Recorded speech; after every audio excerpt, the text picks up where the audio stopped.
At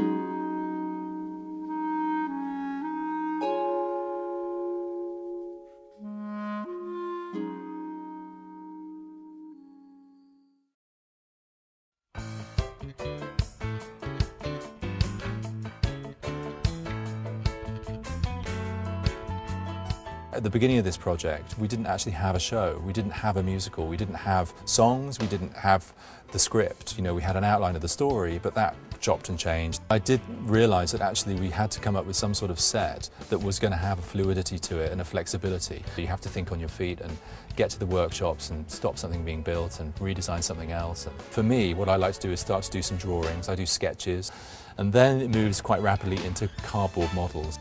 We use all of those elements, anything to communicate an idea.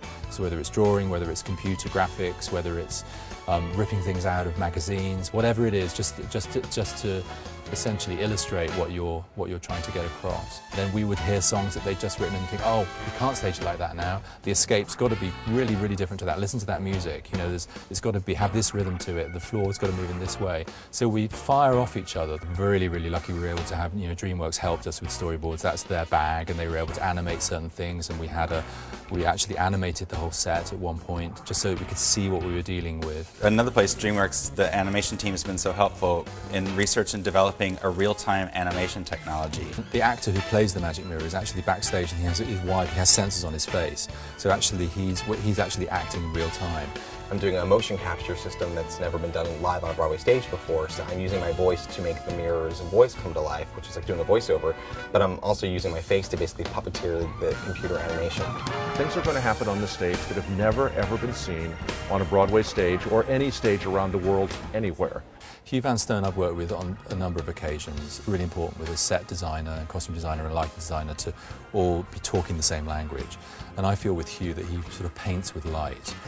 Working with Tim, well, he's a nightmare, absolute nightmare. No, Tim is just a brilliant ideas man. Ideas come flying out of him, and so I spent a lot of time, I think more time than I've spent on any other show, in his design studio. We both agreed that there was the opportunity in Shrek for some almost rock and roll lighting, that it needn't be too politely theatrical. We've got these sliders at the side of the stage, and the idea is that these sliders are in the picture all night long. So we didn't want them to just be one fixed thing. Not only do they move, but they also, in our case, light up into different colours. The green portals at the edge of the stage are packed with, it's literally millions of LEDs, each one of which is individually controlled and mapped. I want it to be fairy tale, I want it to be magical, I wanted kids to sort of be in awe of it because I figured in a lot of cases it might be their first Broadway show.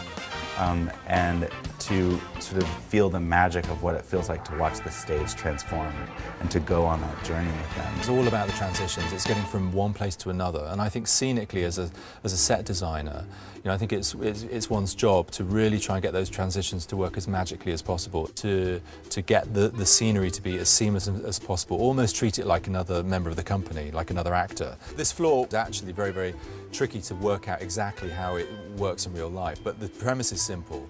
It's 3 revolves, it's one large revolve, we come in about 8 feet, and then we've got another revolve, and then inside that revolve is a smaller revolve. Because they all work independently and they can all go in different directions, there's a slight sense of how's that coming out of the floor and moving forward and not leaving a big hole in the stage, which is quite thrilling. It really has been a great experience, and all I thought about for the last 3 years essentially was Shrek the musical. I think this show has a lot of heart, a lot of joy, a lot of visual treats, and I think that's what makes it work. There's something about doing a musical, because of the length of time that it goes on, there's something that really, really it becomes ingrained into you. It's part of your life. I just don't even think of it as a job. I just wake up in the morning, clean my teeth and think I've just got to go and, you know, sort out my green world.